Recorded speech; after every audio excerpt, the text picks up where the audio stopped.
के अंतर्गत विगत दिवस हम लोगों ने बड़ा ही सुंदर भगवान श्री कृष्ण को अपने द्वारिका गमन की चर्चा श्रवण किया था, जिसमें भगवान श्री कृष्ण धर्मराज युधिष्ठिर को राज्याभिषेक करके महाभारत विजय के पश्चात धर्मराज को राज्याभिषेक करके भगवान श्री कृष्ण अपने गांव द्वारिका जाने के लिए तैयार थे। मार गाजे बाजे बज रहे थे, पुष्पों की वृष्टि हो रही थी, चारों तरफ जय जयकार हो रहा था। भगवान श्री कृष्ण का दिव्य तेजो में रथ तैयार था। महाराज भगवान श्री कृष्ण रथ पर आरूढ़ होना ही चाहते थे, यहाँ तक कि एक पैर भगवान रथ पर रख भी दिए थे। उसी समय उसी वक्त महाराज अबाल विधवा देवी उत्तरा भगवती भगवान को त्राहि माम करती हुई पुकारती भगवान के शरण में आती है। भगवान तुरंत समझ जाते हैं बात को कि अश्वत्थामा का करतूत है। अश्वत्थामा को करतूत को रोकते हुए भगवान अपना नन्हा मुन्ना स्वरूप धारण करके और उत्तरा के गर्भ में प्रविष्ट होते हैं और चक्र सुदर्शन से उस गर्भस्थ शिशु परीक्षित की रक्षा करते हैं। उसके बाद ब्रह्मास्त्र को शांत करने के बाद कुंती हुआ आती है, भगवान के समक्ष कहती है कि भैया एक बात कहूं, हाँ बोला कहो। बुआ कुंती ने कहा कि देखो केशव जाते समय अब सफल हो गया, यात्रा मंगलमय नहीं लग रहा, इसलिए आज की यात्रा आप कैंसिल करो, दूसरे किसी दिन चले जाए। भगवान ने कहा चलो बुआ तुम्हारी बात मान लेता हूँ। कुंती बुआ ने बड़ा सुंदर भगवान का यहाँ स्तुति किया है, 26 श्लोकों में स्तुति किया है। कुंती बुआ ने कहा कि हे केशव, आज तक हम तुमको अपना भतीजा मानती रहे, मगर आज मैं समझी कि तुम मेरा भतीजा ही नहीं, तुम तो साक्षात परम पिता परमेश्वर भगवान नमस्ये पुरुषम स्वातम ईश्वरम प्रकृति परम अलक्ष्यम सर्वभूतानाम अंतरबहिर्वस्थितम्। आप मेरे अंतःकरण में भी और बाह्यकरण में भी दोनों जगह समान रूप से विद्यमान हो जाने वाले परमात्मा भगवान, मैं आपसे कुछ याचना करना चाहती हूँ। आज मैं कुछ मांगना चाहता हूँ, मैं मांगना चाहती हूँ आपसे। पहले तो बहुत प्रशंसा किया महाराज कुंती बुआ ने। माया जवनिका छन्नम अज्ञा भक्षजमभ्यम न लक्ष्य मूर्दशा न तो नाट्य भरो। आपको देख करके कोई पहचान नहीं पाता है कि आप परमात्मा हो। ऐसा नौटंकी करने वाला, मदारी का खेल करने वाला जैसे क्या क्या नहीं दिखा देता है, रुपया पैसा बढ़ा देता है, यहाँ तक कि स्त्री को पुरुष, पुरुष को स्त्री इत्यादि इत्यादि कितना कलाकारी दिखा देता है। उसी तरह आप है प्रभु, नटो नाट्य भरो था। जैसा नौटंकी करने वाला, मदारी का खेल करने वाला सर काट के दिखा देता है, लोगों को विश्वास हो जाता है कि ये तो काट दिया था। उसी तरह परमात्मा है जो मानवीय आकृति में भगवान लीला कर रहे हैं ना, इस लीला को देख करके कोई नहीं पकड़ पाता है कि आप परमात्मा। कोई ज्ञानी पुरुष ही समझ पाता है कि आपको क्या भगवान। बहुतों ने नहीं समझा भगवान को। भगवान अवतार काल में आते हैं तो अपना ऐश्वर्य छुपा लेते हैं और माधुर्य इतना प्रकट कर देते हैं तो उस माधुर्य में ही लोग भूले रहते हैं। क्योंकि भगवान चाहते हैं कि यदि जान जाएगा कि भगवान हो तो हम लीला कैसे करें।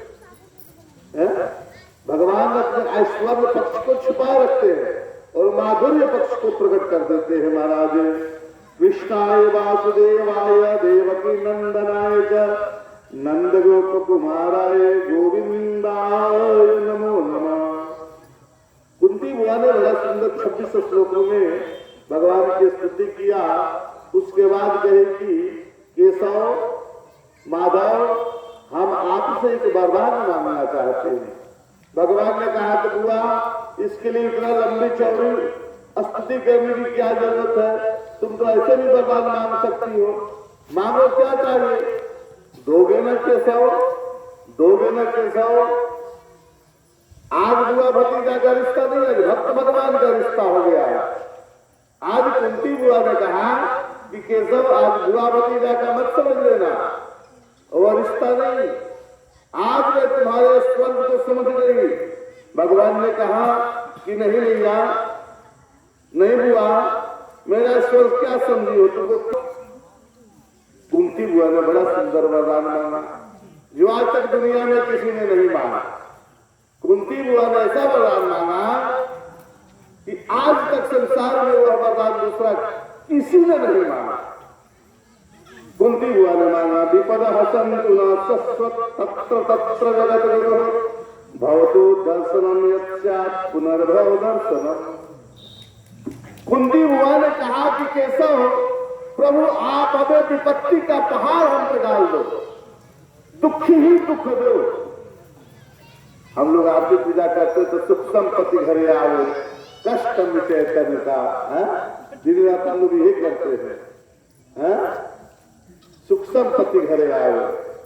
देखो कुंती बुआ का क्रांतिकारी वरदान मांगा, विपद हसन्तु न शश्वत् तत्र तत्र जगद्गुरो। आप हमें विपत्ति का, सर्वदा विपत्ति का वरदान दे दो प्रभु। भगवान ने कहा कि नहीं बुआ, आज तक तो ऐसा किसी ने संसार में नहीं हुआ। अभी तक विपत्ति से तुम्हारा पेट नहीं भरा क्या? सारा जीवन तो विपत्ति में ही तुम गुजारी हो, सारा जीवन तो तुम विपत्ति में ही रही हो, फिर भी तुम्हारा पेट नहीं भरा रही विपत्ति से। जीवन में तुमको सुख मिला ही कहां? बन बन भटकी अपने पुत्रों को लेकर के 14 वर्ष तक, 12 वर्षों तक। उसके पहले तुम्हारे पति का वियोग, राज चला गया तुम्हारे पुत्रों का, उसका वियोग। इतना दुख सहने के बाद भी तुम्हारा पेट नहीं भरा। ऐसा कोई मानता है क्या संसार में?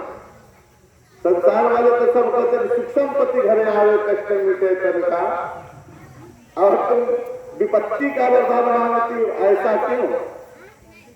बड़ा सुंदर है कुंती बुआ ने बात कहा कि विपद हसन्तु न शश्वत् तत्र तत्र जगद्गुरो।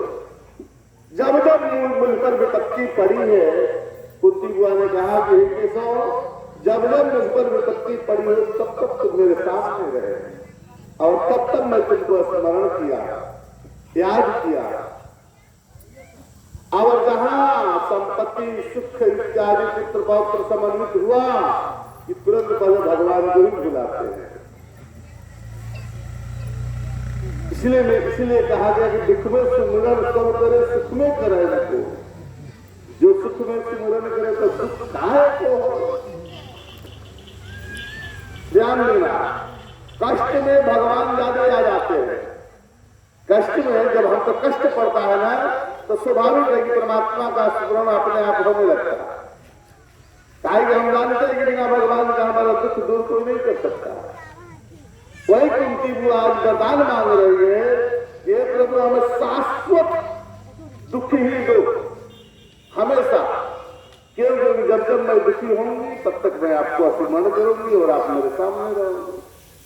परमात्मा को अपने सामने रखने के लिए कुंती बुआ ने बड़ा सुंदर स्तुति किया। भगवान ने कहा कि बुआ चलो और कुछ करते हैं। भगवान ने बात को टाल दिया। विपत्ति का बड़ा वरदान भगवान कैसे दे? विपत्ति का वरदान भगवान को दे नहीं सकते। भगवान को जब भी देंगे तो सुख संपत्ति का वरदान नहीं देते हैं, विपत्ति का वरदान देते नहीं है। बात को टाल दिया। कुछ दिन भगवान वहां रहे, पांडव में पूरा हर्ष का लहर दौड़ गया कि चलो और कुछ दिन केशव माधव के साथ हम लोग को रहने को मिलेगा, भगवान के साथ रहने को मिलेगा।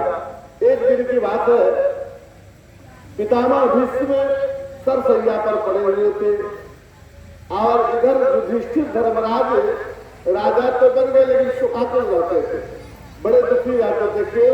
क्योंकि इतना हम लोगों ने हत्या किया है, रक्त रंजित राज्य प्राप्त करके उत्साह वर्धक रहे हैं। धर्मराज युधिष्ठिर कहा करते थे कि रक्त रंजित राज्य है यह। न जाने हजारों लाखों की संख्या में लोगों की मृत्यु हुई है महाभारत युद्ध में, और उसके उपरांत मैं राजा बना हूं, इसलिए इस राज्य को पाकर मैं हर्षित नहीं हूं प्रभु। धर्मराज को बार बार भगवान कृष्ण समझाया करते थे, लेकिन समझ में नहीं आता था। एक दिन भगवान ने सोचा कि चलो इनको पितामह के पास ले चलते। पितामह कुरुक्षेत्र में सरसैया पर पड़े हुए हैं। उसी समय महाराज द्रौपदी और पांचों पांडव को रथ में बैठा करके भगवान ने कहा कि चलो अब पितामह का दर्शन करने चलते। पितामह सरसैया पर पड़े हुए थे। उसी समय द्रौपदी पांचों पांडव को लेकर के भगवान कृष्ण पितामह के पास जाते हैं और पितामह को प्रणाम करते हैं। पितामह बड़ा आनंदित महसूस करते हैं अपने आप को कि कम से कम अंत काल में परमात्मा का दर्शन हुआ। और ये इच्छा भी रखते थे, कोई भी मरते समय इच्छा रखता है कि अंत काल में परमात्मा को प्राप्त कर जाऊं।